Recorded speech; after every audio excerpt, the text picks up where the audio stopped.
friend, and you're on another edition of Patanomics Podcast, New York Lee's #1 podcast for 2020.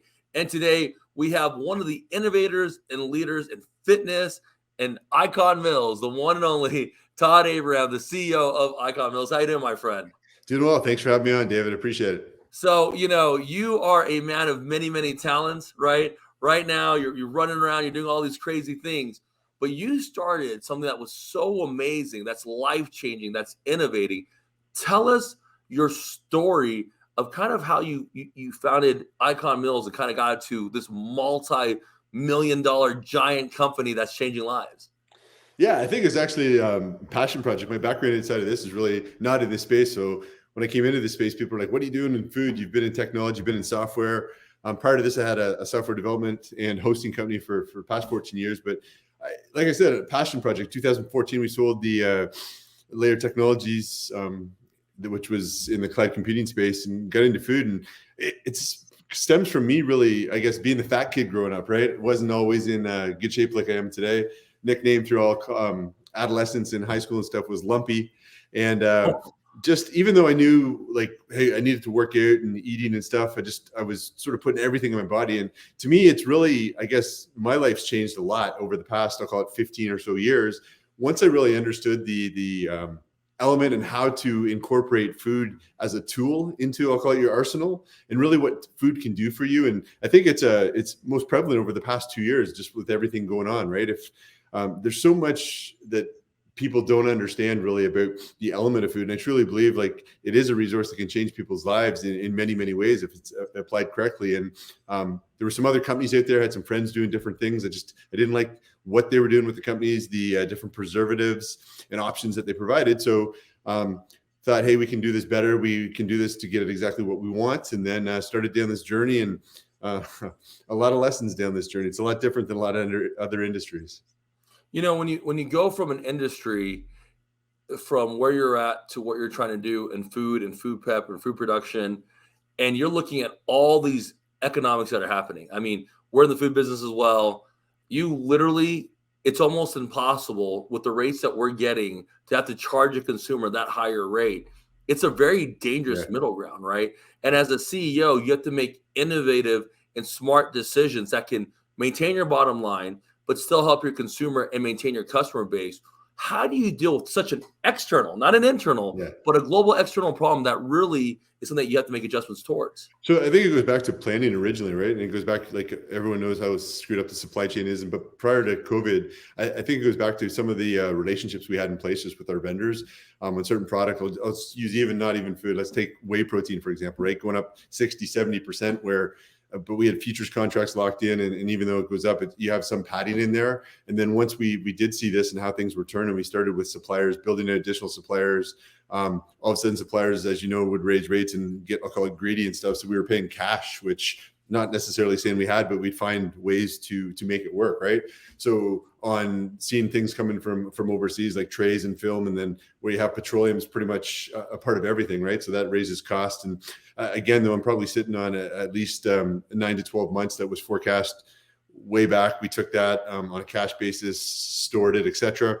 And then your food contracts, just locking into different vendors and stuff that we had prior. And sure, there's a little bit of cost differentiator and then increase, if you want to call it, but then you have to make, I guess, a decision on how you pad that in and what end price you're going to raise to your consumer, but also looking at different ways you can offset the cost based on some labor adjustments and different things. So it's an ongoing process. I don't think it's as simple as just saying, hey, we're going to raise rates. And sure, you raise a little bit to what you think you can, but at some point the market's going to push back as well. And of course, as you know, the consumer's getting squeezed in different areas, so they don't have that as much dispensable income. I think we're in a little bit different industry where you're not walking into a restaurant. For us, it's been sort of the last couple of years, honestly, just a little bit been a blessing where we do deliver to people's doors and stuff, right? So there's a lot of elements of convenience in our safety and technology, which plays into the overall meal prep, not just a normal meal that you'd walk into a restaurant or something, let's say. When someone has what you have and is understanding that global perspective, and like you mentioned, you came in, you tried different foods, you had different ideas going from there. How do you what do you tell an entrepreneur or business person who is in a market that might have different competitors? How do they segment themselves to become better or to stand out the way you guys have? Yeah, I think in our industry, there's two options, right? You either have to stay small and local, or you have to go big and mega big, right?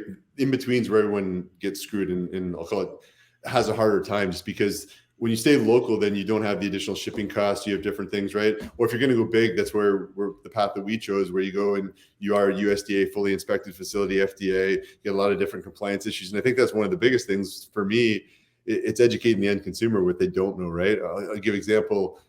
A lot of people think, hey, all meal prep is, you see them popping up everywhere, as you probably do, and it's not apples to apples. It's apples to like watermelons, right? I'll give you an example of, there's another company in certain market that cooks, I'll call it, in a strip club, basically because it's cheaper after hours. They can utilize that kitchen, but the end consumer doesn't know the difference on that meal, right?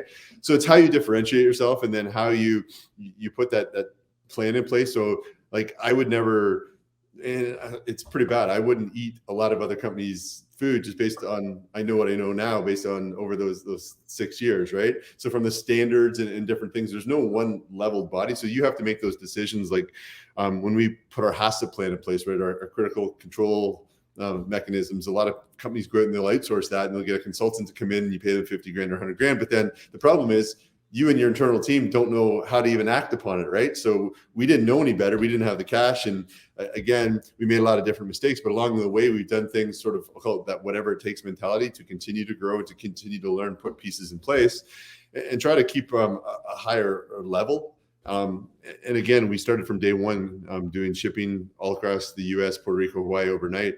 And even though at times we wanted to pull back and stuff, we continued on those protocols. And I think we just put, I'll call it, not necessarily, I don't know, safety mechanisms, but I feel like we've put some dams in place that have stopped the water from flooding in, if you want to call it, in different areas. We've plugged those holes in the boat just based on learning. And again, it's allowed us to grow sort of, and we've grown in stages. I think that's key. If you just go, hey, huge, big, again, we've tried the different things on spending tons of money on advertising and different things in regards to all these people saying, hey, you've got a great ROAS coming in. Well, as you know, as a business owner, ROAS to me is one thing, but then I have to have an ROI, right? Because I'm running the business half the time on cash. So again, looking at what I'm able to control and really run the business profitable, I think is much different than just putting money into a business to try to grow, not necessarily knowing the metrics. And the metrics and the KPIs for me are really what has allowed me to run the business the way we have. Yeah, KPIs for most people to know is key performance index, right? That's the data. Those are the points. Those are the things that you're growing and going from there. But let's take a step back. You grew up the way I grew up. We were the big boys, right? And there's a lot of things that come with the big boy mentality, right? Yeah. You have to be funny, right? Yeah. Because you know what I'm talking about. You got to be funny, yeah. right? Because you're the funny guy. Yeah. But for the kids who are out there, that almost works in your favor as you become an adult, because your sense of personality and your sense of compassion and empathy plays such a critical role, I think, in the leadership. Do you find what you felt as probably something that, like I did, like probably didn't really enjoy being the bigger kid and being told that, how that's helped shape you as a leader? And for these kids right now who probably don't feel the hope, you can tell them, that story, that it did make you shape to become a great leader. Yeah, you probably heard the story before. Like, I think with a good leader, it goes back to, I call it sort of, if you want to call it, network marketing scenario, where it's felt, found, right? I know exactly how you feel. I felt the same way, but this is what I did. And I think that allows you to cast the story. So for me, it is my story. It's not like some made up thing. I've lived this way, right? I was putting down 2 Big Macs and a lot of different things way back, didn't know any better. I think that's what many kids do. And even we see today, the number one thing people come to us and say, hey, I know I need to be in better shape. I need to eat healthy, but I have no clue what I need to do. How do I start, right? And I think that's where the empathy and the compassion and stuff comes in, because as I say, like, I really look at food as medicine, and or food as a tool to change people's lives once they understand. And that's when people always say, hey, what do I need to do? I think you just need to start, right? And you start eating clean. It's actually, you feel better. It's like taking in, I don't know, diesel into a gas car. If you're doing that, it's not going to run, right? Things are going to fall apart and stuff. And a lot of the time we're putting food in our body that it's the processed foods, it's the high sugar foods, it's different things that cause all that inflammation. And a lot of different things are caused by what we're putting in our bodies. We're doing the own harm to our bodies, right? We're putting poison basically in our bodies. And if you get onto the clean eating, you are going to feel a difference, not just physically, but mentally and overall. And I think that's the element of going back, but I 100% agree with you. It is the compassion. It is like, exactly, I know how you feel. I was there. I didn't know all this. It took me 15 to 20 plus years to really understand and continue educating myself and surrounding myself with people that did know. And there's a lot of misinformation out there, right? So a lot of people get guided in the wrong direction. And I think that's one of our things, is to try to guide people in the right direction. And again, my story, and we have a lot of people that are in our organization that have similar stories, right? And I love seeing the stories of people, hey, they lost 50 pounds, they lost 40 pounds. It's crazy. One guy came in with a rucksack. This was back, I guess, in August last year when I saw him. And he came in and he's carrying this big rucksack. It's like 112 degrees outside. I'm like, what the heck are you doing? This guy walks 4 to 6 miles once a week to our place, fills up his rucksack with his meals, and then leaves. And he said that's what he's done to lose 42 pounds over the past 6 months. I'm like, holy, this is crazy. But there's a lot of other stories like that, right? And I think we've seen stories of people not having to take insulin anymore and stuff, just based on getting out of diabetes. And that comes from eating what they were eating for the past X amount of years, right? Or helping someone not have fatty liver anymore, or just, again, there's so many stories. And I think whatever we can do, that is where that compassion comes in, because like you, I know exactly how they felt, because that's what I felt. And I just sort of felt, hey, people are telling me I need to, if I'm going to grow, I need to eat calories and stuff. Well, frig, I didn't know calories were calories. I was putting them in my mouth. Right. It's like eat 2 quarter pounders. You gotta get up to that weight class. You gotta play football. You gotta be on the line. Yeah, but it's also like me growing up. My parents would be like, hey, clean your plate. Well, friggin' shoving food in my face. So again, for us, portion control and a lot of different things are how we've built the business, right? And there's a lot of different things, I guess, that we could do at Icon to make more money, but we've made the choices that we've made in regards to, like, we have our own raw room. Raw room for us is, we're probably one of only a couple of companies in the US that does that, but because under USDA inspection, it's a lot harder to do your own meats and stuff. So all our own meats are hand trimmed, they're cut, they're all the fat. Like if you see how we do our brisket, it's like, I don't know, Freddy Krueger claws, where these ladies are basically stripping the fat off the brisket, but that's all done in-house. So you're not going to get like a pre-frozen portion of chicken or a piece of steak or something thrown on a plate. And again, there's lots of ways, I guess, you could cut corners and different things, but that's, again, I'm not going to put anything in a tray that I'm not going to put in my body or my kids' bodies, right? Or that I'm not going to enjoy eating, because that's how we started, really. And again, I think I'm going to eat 3 to 4, 5 times a day. I want to enjoy it, but I also want it to be healthy. And building, I think, your diet plan, if you want to call it, or what you eat, it's really, for me, and I'll try to help a lot of other people, it's a bit longevity, right? It's not just about, hey, I'm going to get big or I'm going to get cut. It's about what's the medium that's going to help you long-term be healthy, right? Because for me, it's about, I want to be here 20, 30, 40, 50 years down the road, seeing my kids, et cetera. I want to be able to feel good, right? I don't want to have all this inflammation and all these other causes from what's out there in a lot of product in today's marketplace. You know, when you see as much social media and marketing going out there, right? And I mean, you know, we're inundated with it, right? This isn't like when we were kids, like we just didn't know what was going on. Now we have way too many opinions, right? Yeah. And then there's different body types and there's different races and cultures. And I loved what you said. You talked about how as a kid you were taught to finish your plate, right? Because you weren't leaving that table if that plate wasn't get done. But that leads to excessive amounts of overeating, right? And culturally, there's so many different cultures where, for example, carbs are such a high point of that culture, right? Yeah. And making those adjustments. But as you see this and you're going from there and making those changes, what is one story that just really resonated with you that you were like, man, this is what I want to do because I've changed somebody's life? Yeah, I think it goes back to I guess there's a bunch of different stories. We work with a ton of different charities, from Boys and Girls Club to Minnie's Food Pantry, Guns and Hoses, a bunch of different clubs that just children don't have the means to eat, right? I'll give you a story. One time, like, one of the companies that we originally took our facility, so we were leasing off a catering kitchen, and we were using it at night when we first started. And then within the first few months, we bought the catering kitchen and moved them out, et cetera. But he wanted me to take over his business, and he was doing private schools. And I was blown away because this dude was bringing in Domino's pizza. I won't name names, right? Domino's pizza. He was cutting slices, re-putting it, and then putting it in trays and selling it basically to private schools and other crap. And I was like, this is wrong. Like, this is something. So again, we wanted to set a standard. I wanted to put healthy food into lives. But again, I've seen people like I'll call it, we've done things with old folks, different, I guess, elderly living centers that have changed people's lives. They've allowed the element of convenience. But the biggest stories are the stories of, like I told you just a few minutes ago, of really seeing people that had diabetes no longer have to take insulin, or no longer have to be on their medication, right? Or that have lost 40, 60. We've had, I think, one of the biggest has been 105 pounds, but that's life changing, that they're able to play with their kids. They're able to do things that they've never done. And again, they tell us it's because of the food and stuff that they've been on, right? Sure, they exercise in different things and they're having that movement, but the food has been the thing that's allowed them to stay consistent. And one of the biggest things, I grew up with my mom, just sort of story, overweight, right? And every time it'd be all my childhood for 20, even today, 20, 30 years.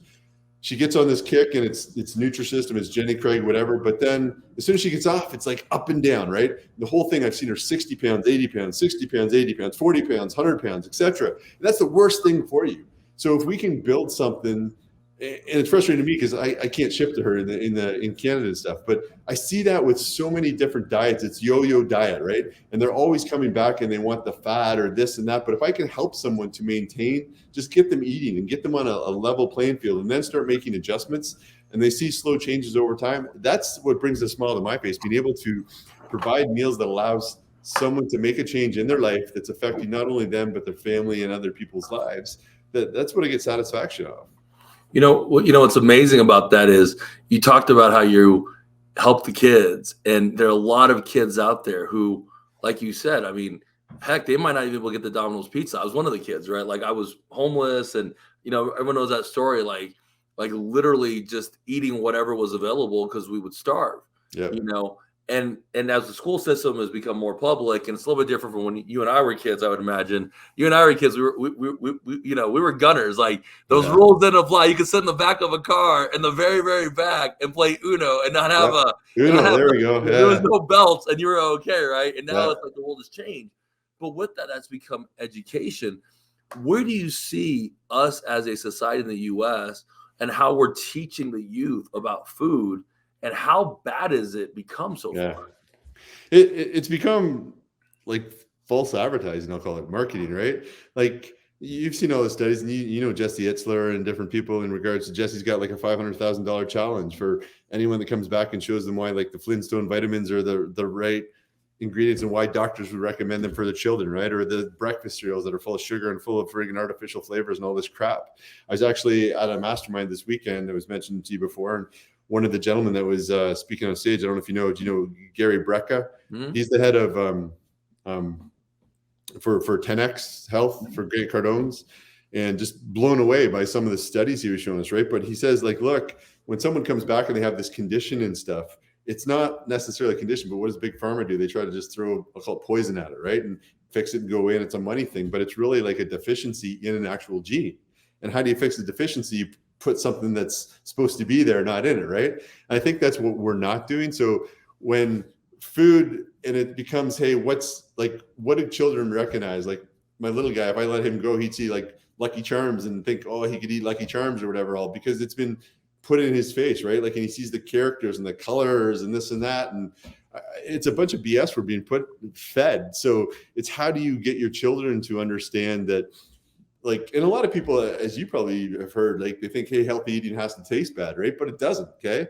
And once that combination is tasted and put into like different areas of people's lives that they can enjoy, I think that's where we have to get marketed to. But it's not really sexy, right? So it's not what's put out there and marketed. It's what we want to put dollars behind, these big companies and different things in the mass process, and that's where all a lot of the problem comes into play. I think it's not necessarily making healthy eating sexy, and there's not a lot of money for these big brands to make off that. So getting it more into school boards, working with some from different agencies. And the other thing is, a lot of these for children, agencies, schools, et cetera, are way underfunded. So when they look at, like, we work with a lot of schools that provide a breakfast program or a lunch program subsidized, and the amount of money that they have subsidized, if you look at some of these meals, they're basically, I don't know, a juice box or like a milk drink, some kind of carbohydrate, some sort of small protein, but typically like a mac and cheese or fish or chicken fingers, etc. They're often processed, and that's where we are in regards to the amount of money being allocated. But I think we have to put some more emphasis on that. Again, based on probably all the different issues that the governments and different bodies right now have out there. I don't know how high a priority that is for a lot of them, which is sad to say. Yeah, it's a different time, changing times going from there, and so that education is important for an entrepreneur who's struggling. You've been here, man. You've been here many, many times. I've been here. Who's trying to figure out to shut off the lights or not shut off the lights? And there's two realities, right? You always hear the guys going, "Oh, you just got to keep going, keep going." But there's another reality. It's just like, hey, that's it. Yeah, like I've hit it. What is your advice to someone to know when it's time to stop, but when it's time to keep marching forward? Yeah. So for me, I think, and it's probably the same as you.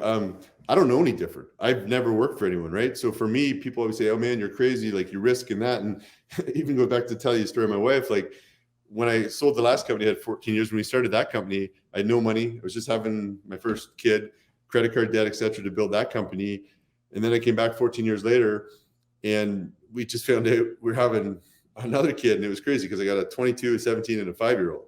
Wow. And I told her, "Hey, I'm doing another startup. We're going to start this. I'm going to move you out of a crazy 6,000-7,000 square foot house on the golf course that we've been in for 10 years. Just trust me. We're going to move into a condo." But she trusted me, right? And I tell you that story because it goes, for me, it's risk. And people say, "Man, you're crazy. What are you doing? Your risk." But I don't look at it as risk because I'm betting on me, right?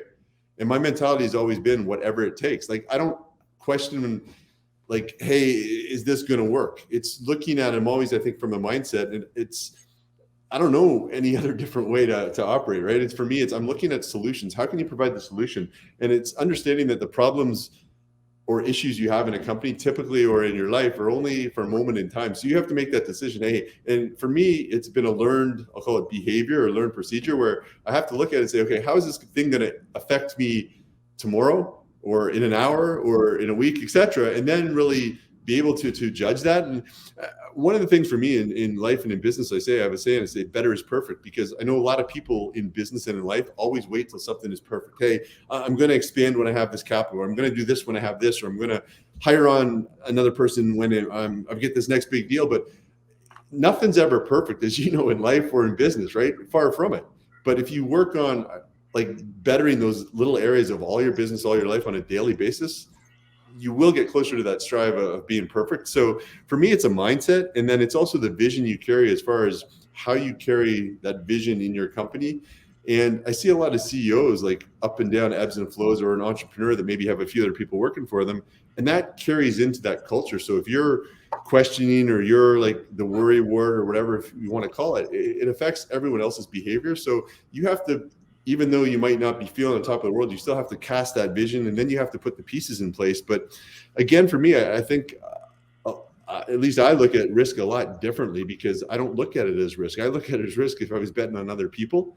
But in my scenario, and the biggest thing I say as well is, like, if you have issues, and you've probably been there, I've been there, right? Where, hey man, maybe I don't have money to pay a vendor, or something's happened, or this or that. It's you got to communicate. Don't procrastinate. Procrastination is like the art of the devil, right? You got to hit those off head on. And the biggest thing for me has been building relationships and building key elements of communication. And if you can communicate and you can openly and keep that sort of that truth and that loyalty and your level of integrity, and that's just how I carry my character, I think you're going to be successful in ups and downs, right? You can weather the storm. But it's when you try to hide, you try to do different things, you try to, I don't know, pull a little money here, and it's like robbing Peter to pay Paul, is when you get in trouble. So again, I think you have to define what suits you, because a lot of people that want to be entrepreneurs really should probably look at being an intrapreneur, and they can have that best of both worlds without all the stress and risk. But I think it's, again, going back to looking at your character and what you're comfortable with. But definitely it's, I don't know, I look at risk a lot differently. Man, I love such gems and such great nuggets, man. The ability to bet on yourself, the ability to understand yourself, and I'm sure you've done this too. Like, for those entrepreneurs out there, it's such a weird time, right? The market's all over the place. I mean, crypto's all over the place. Yeah. The war's all over the place. It's affecting everything that's there. It almost feels like, and then we still have this pandemic, right? So it's almost like an never-ending tornado. Almost kind of reminds me of the Wizard of Oz, where it just kept spinning and spinning and spinning. you know, and at this point in time, if you could give an entrepreneur a piece of advice, what would that be as all of this is happening in the world? So I'd say take advantage of the situation that's out there today. And people say, what do you mean take advantage of it? The pandemic, this and that. I say, it's all relative to what you make of it, right? And I think you have to try to find I won't say a silver lining, but you have to try to find a solution because in every problem. And as you know, you get paid on value, right? So what value can you deliver? And the bigger the value you can deliver for your company. So if you're selling a widget or you're selling a service right now, what's the additional value that you can add to someone's life today that's going to impact them without having to put a whole bunch more dollars, right? That doesn't cost you a lot. But what is that additional value that makes them, because maybe everyone, like you said, is down in the dumps or feeling additional stress, but how can you add value to someone else's life today, right? Or the other thing is if you're running a business and you have 1 employee, you have 5 employees, you have 500 employees, right? I try to, like I told everyone during the pandemic, like we wanted to make Icon at headquarters and stuff. We never let anyone go. We paid everyone through, et cetera. We added on actually people and stuff, but making that a safe haven, right? So even though the world's crazy outside, when they come into for that 8, 10, 12 hours, whatever that is, that sort of, we've got their back, right? We've added, like we do meals. We allowed people to take home meals, help their families, et cetera. So there's a lot of different things. I think like just going back to, if you have a business and you have other people, that you got to continue just pushing and building that culture and reinforcing everything as positive, because outside of those walls, when they go home, they're going to get beat down a bunch of different ways, right? So I don't know. I just try to continue to add value, look for different opportunities, because a lot of the time when maybe you have a competitor or something, right? Maybe they're failing, or maybe there's a partnership that you wanted to do, but somebody had too big of an ego before, but that ego's got chopped down because their business has gone down. Those are all opportunities in my mind, right? How can you take market share? How can you potentially, I don't know, partner with that joint venture? How can you add a new product in, right? Or so there's a lot of different ways, but I'm always looking for solutions and not necessarily problems. Problems are going to come, and I think the more you search for problems, the more problems you're going to get. So again, it goes back to a mindset, but it's how do you build yourself as an individual that's really going to, I think, structure you in any environment. And again, that's been a large part of my business. I'll call it me personally, right? Is just growing as a person, maturing over time, personally developing myself, having a routine that allows me to be my best self. Like for me, that's, I'm up at 3 o'clock, I'm training 3 o'clock in the morning stuff. People are like, holy shit, why do you do that? You don't sleep. It's sort of selfish. Well, no, because if I don't do that, I'm not at the best point for me to be the best person I can be for my employees, for my wife, my kids, right? So again, it's understanding what works for you and makes you tick and gets you into that optimal environment. Because for me, if I slept in and I was eating crappy and not taking my, I call it supplements, my et cetera, I'm going to be like not worth anything to my employees or to anyone else. So you know, the last thing I want to touch on, and you threw it out there, but most people didn't think about. You already made it. You have this big cushiony house. And then you had to convince not just yourself, your significant other with a child and another child on the way. Yep. That takes giant cojones. I mean, that takes a unbelievable faith and belief that an entrepreneur has to do to go in from there.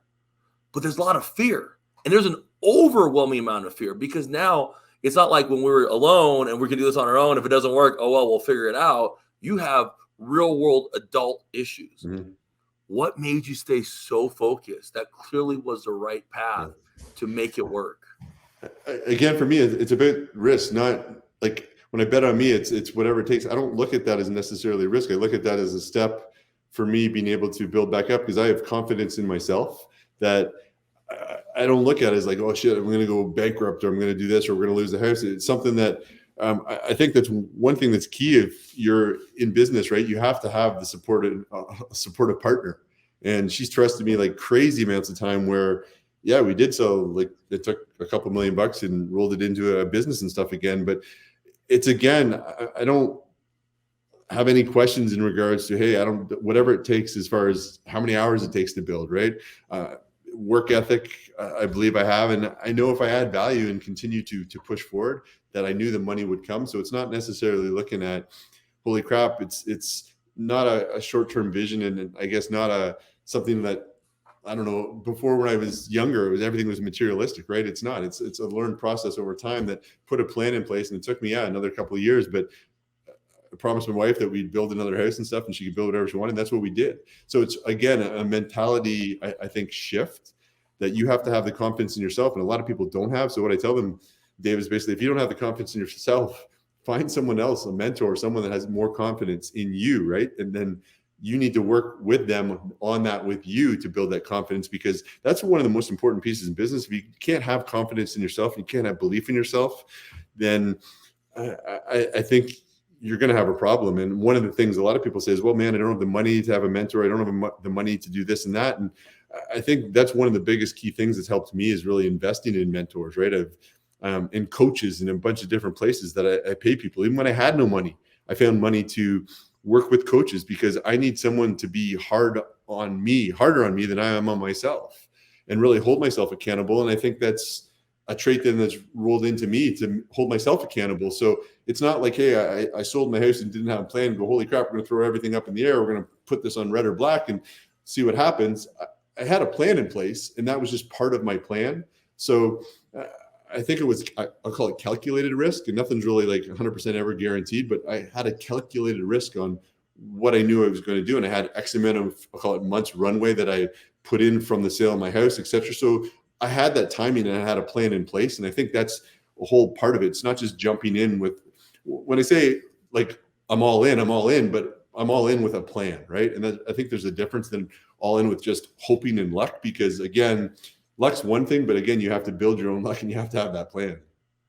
Wow, man. Beautiful gems. Thanks for sharing so many personal things that you have. Thanks for changing the world, man. Thanks for sharing that you are a big boy and that you have been able to do that. That in itself is such an amazing thing.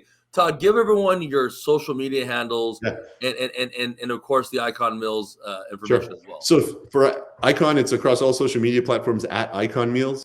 And me personally, it's at Todd Abrams, so TODDABRAMS. And it's across all social media handles. And again, if you guys like food and stuff, we do lots of different giveaways, lots of food porn, different things. So go over to Icon Meals, check us out. And appreciate you taking the time, David. I appreciate your time too. For Todd and David here at Pat and I's podcast, thank you guys so much. Be safe, be smart, and take care of yourself. See you guys soon.